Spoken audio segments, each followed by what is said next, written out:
नमस्कार श्रोते हो, तुम्ही ऐकत आहात भाग्यविधाता भाग 15.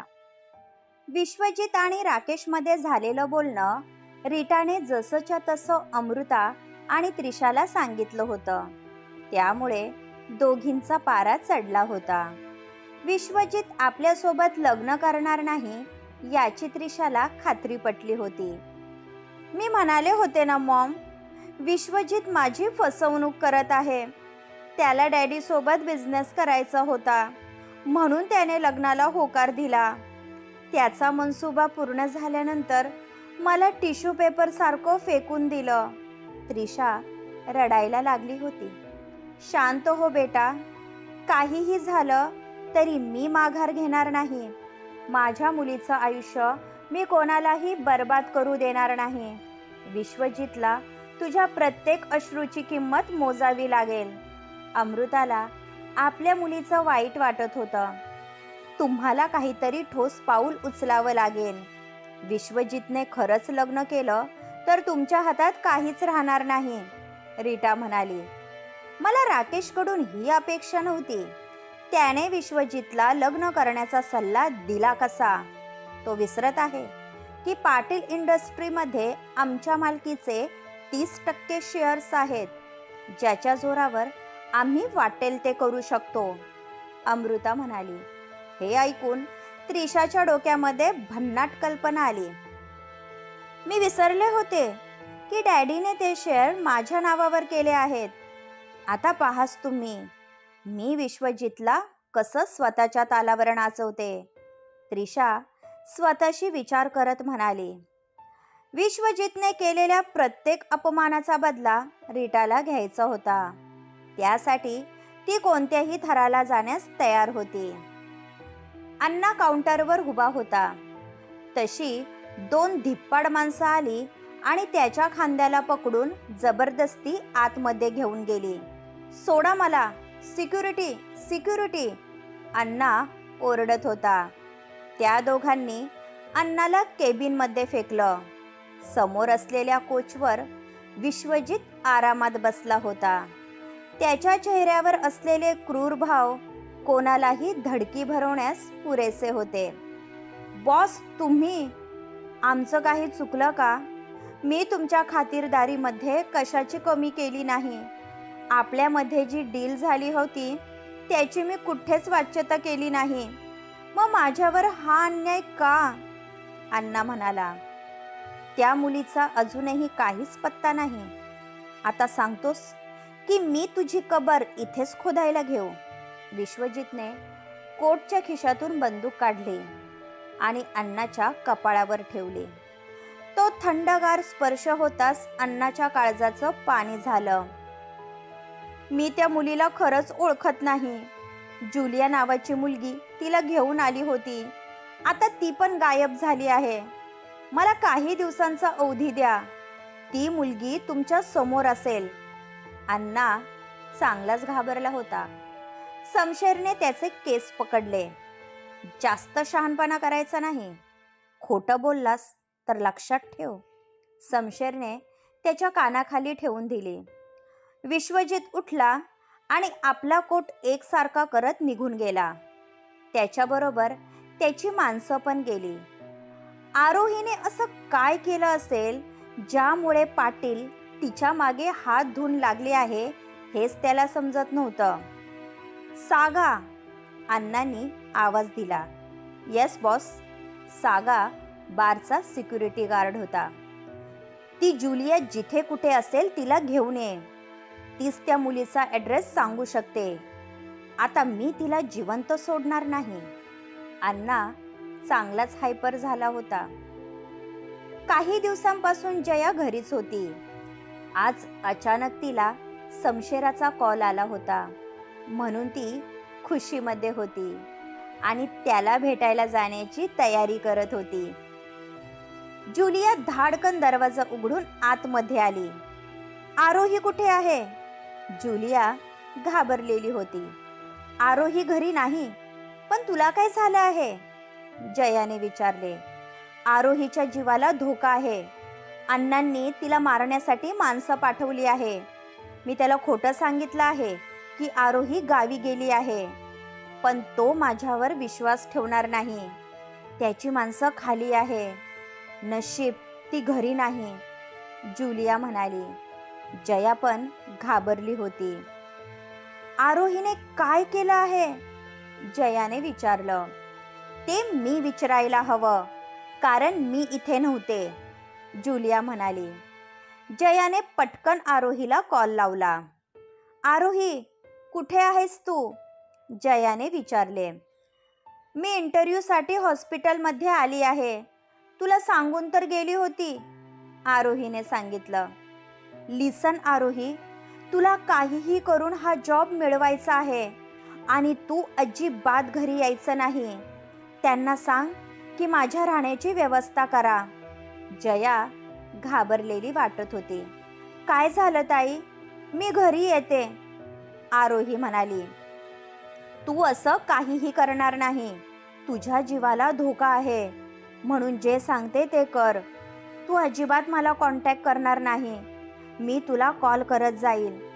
जयाने कॉल कट केला. आरोहीच्या काळजीने जयाच्या तोंडचं पाणी पळालं होतं. शंतनूची मैत्रीण सुप्रिया हिला आरोही पहिल्याच नजरेत आवडली होती. शंतनूने तिला आरोहीची मजबुरी सांगितली होती, पण डॉक्टर राव तिला सिलेक्ट करतील की नाही यात शंका होती, कारण आत्तापर्यंत त्यांनी बऱ्याच मुली रिजेक्ट केल्या होत्या. Good afternoon sir. मी तुम्हाला ज्या मुलीबद्दल सांगितलं होतं ती आली आहे. आय होप ती तुमच्या अपेक्षेप्रमाणे असेल, सुप्रियाने सांगितलं. तिला आत पाठवून दे. मिस्टर राव सावरून बसले. इथे प्रश्न विश्वजितच्या पसंतीचा होता, कारण फायनल डिसिजन तो घेणार होता.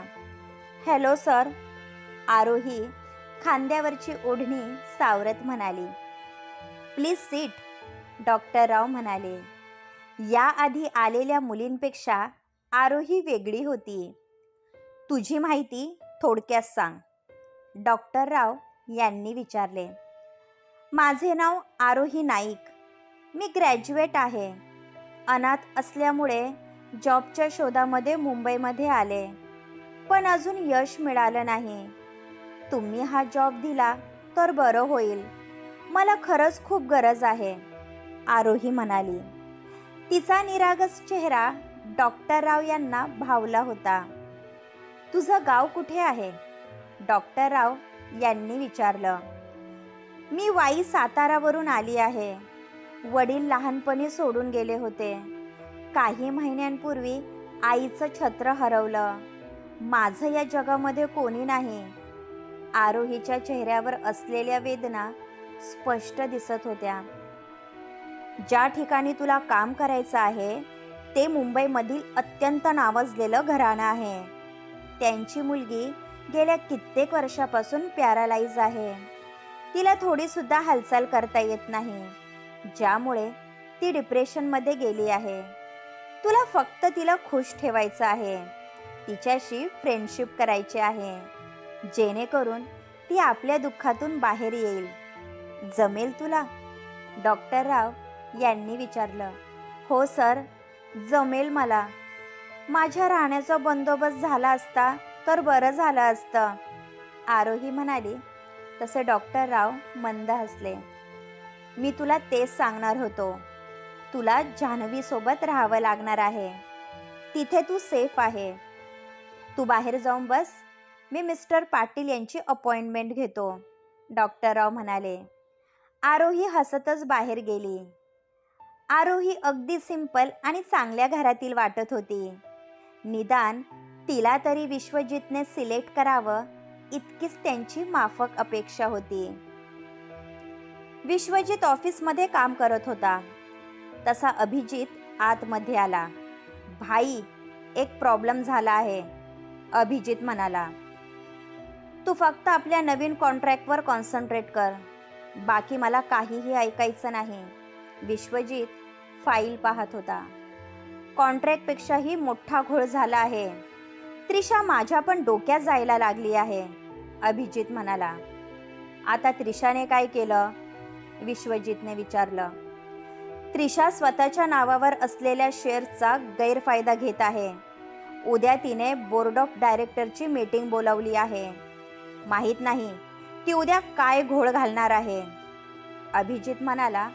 विश्वजितचा पारा चढला.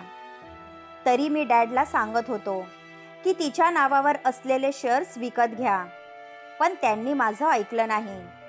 आधीच त्या मुलीला डोकं नाही, आता भुकता. विश्वजितने टेबलवर हाताची मूठ आपटली. आता जे काही होईल त्याला सामोरे जाण्यावाचून गत्यंतर नव्हतं. आधीच या नवीन कॉन्ट्रॅक्टसाठी आपण बँकेकडून बरंच लोन घेतलं आहे. कंपनीचा प्रत्येक शेअर आपल्यासाठी महत्त्वाचा आहे. उद्या रागाच्या भरामध्ये हिने शेअर विकायला काढले तर आपले काही खरं नाही. अभिजित बोलता बोलता थांबला. असं काहीही होणार नाही. मी अमित अंकलसोबत बोलतो. विश्वजित जाण्यासाठी निघाला. त्याचा काहीही उपयोग होणार नाही. किती केलं तरी त्यांना आपल्या मुलीचा पुळका येणार. आता जे काही होईल ते उद्या पाहता येईल. फक्त तुम्ही डोक्यावर बर्फ ठेवा, नाहीतर रागाच्या भरात नको ते व्हायचं. अभिजितचं बोलणं विश्वजितला पटत होतं. जोपर्यंत कॉन्ट्रॅक्ट पूर्ण होत नाही तोपर्यंत त्याला खबरदारी घ्यावी लागणार होती. त्यानंतर त्याला घाबरण्याचे कारण नव्हतं. मिस्टर राव यांची गाडी वीणा मेन्शन बाहेर येऊन थांबली. असा भला मोठा बंगला ती पहिल्यांदा पाहत होती. किती सुंदर आहे. आरोहीच्या ओठातून आपसुक शब्द बाहेर पडले. याच ठिकाणी तुला राहायचं आहे. फक्त देवाला प्रार्थना कर, त्यांनी तुला सिलेक्ट करायला हवं, मिस्टर राव म्हणाले. दोघेही बंगल्याच्या आतमध्ये दाखल झाले. आपण इथे राहणार यावर तिचा विश्वास बसत नव्हता. बंगला अगदी वेल फर्निश आणि पॉश होता. कितीतरी नोकर बंगल्याची साफसफाई करत होते. हॅलो डॉक्टर राव, ही मुलगी कोण आहे? राकेश शेक हँड करत म्हणाले. ही आरोही आहे. जान्हवी बेटासाठी केअरटेकर घेऊन आलो होतो. मिस्टर विश्वजित पाटील कुठे आहेत? डॉक्टर राव यांनी विचारलं. विश्व अजून आला नाही. तुम्ही बसा ना, मिस्टर राकेश म्हणाले. दोघेही खुर्चीवर बसले. तू पण बस बेटा, राकेश म्हणाले. थँक्यू सर, मी ठीक आहे.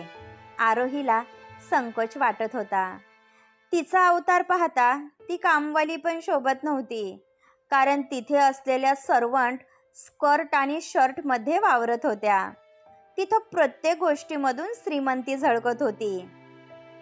तुमचे जितके आभार मानावे ते कमीच आहे. तुम्ही जान्हवीसाठी बरेच कष्ट घेतले आहे, राकेश म्हणाले. माझ्या कष्टाचं झीज त्या दिवशी होईल जेव्हा जान्हवी स्वतःच्या पायावर उभी राहील, डॉक्टर राव म्हणाले. तितक्यात विश्वजित आला. Hello mister Patil, I hope आज आपली शोध मोहीम पूर्ण होईल, डॉक्टर राव म्हणाले. तसा तो मंद हसला.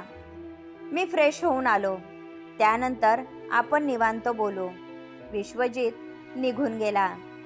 आरोही पाठमोरी उभी असल्यामुळे त्याने तिचा चेहरा पाहिला नाही.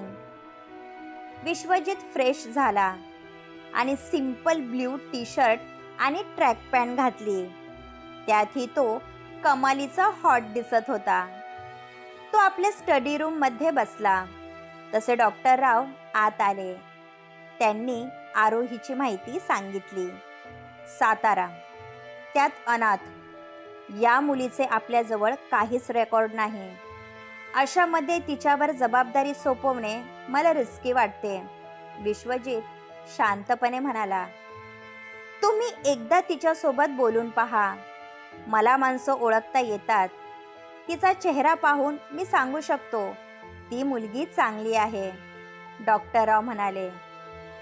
चेहरे ओळखता आले असते तर या जगामध्ये कोणाचीही फसवणूक झाली नसती. तुम्ही तिला जायला सांगा. विश्वजित उठला आणि दोन्ही हात खिशात घालून पाठमोरा उभा राहिला. प्लीज सर, एकदा माझ्या सांगण्यावरून तिला भेटा. त्यानंतर निर्णय सर्वस्वी तुमचा असेल, मिस्टर राव म्हणाले. तिला पाठवून द्या, विश्वजित म्हणाला. आधीच त्याला ऑफिसचे भयंकर टेन्शन होतं. त्याने सिगरेट काढली. तितक्यात आरोही आतमध्ये आली. Hello sir. आरोहीचा मंजूळ आवाज त्याच्या कानामध्ये घुमला. त्याने सिगरेट न पेटवता तशीच ठेवली. नाव काय तुझं? विश्वजितचा करारी आवाज तिच्या कानामध्ये घुमला. त्यासरशी तिचं हृदय धडधडायला लागलं, पण तिने लगेच स्वतःला सावरलं. आरोही नाईक. माझं ग्रॅज्युएशन झालं आहे. मला जॉबची खूप गरज आहे. मी इथे राहायला तयार आहे. हवं तर आधी तुम्ही माझं काम पहा, त्यानंतर मला पेमेंट द्या. आरोही पटकन बोलून गेली, कारण जयाचे शब्द अजूनही तिच्या कानात घुमत होते. तिला काहीही करून हा जॉब हवा होता. किती पेमेंट हवा आहे तुला? विश्वजितने विचारायचं म्हणून विचारले. मी इथेच राहणार, म्हणजे राहण्याचे 15,000 वाचतील. त्यात हे लोक जेवण पण देतील. आरोही मनात आकड्यांची जुळवाजुळव करत होती. मला 5,000 दिले तरी चालतील. त्यापेक्षा कमी दिले तरी माझी हरकत नाही. मला फक्त हा जॉब हवा आहे. आरोहीचे डोळे भरून आले होते. तिचा आकडा ऐकून विश्वजितला तिच्या बुद्धीची कीव येत होती, कारण त्याच्या घरी काम करणारे नोकर लाखात पगार घेत होते.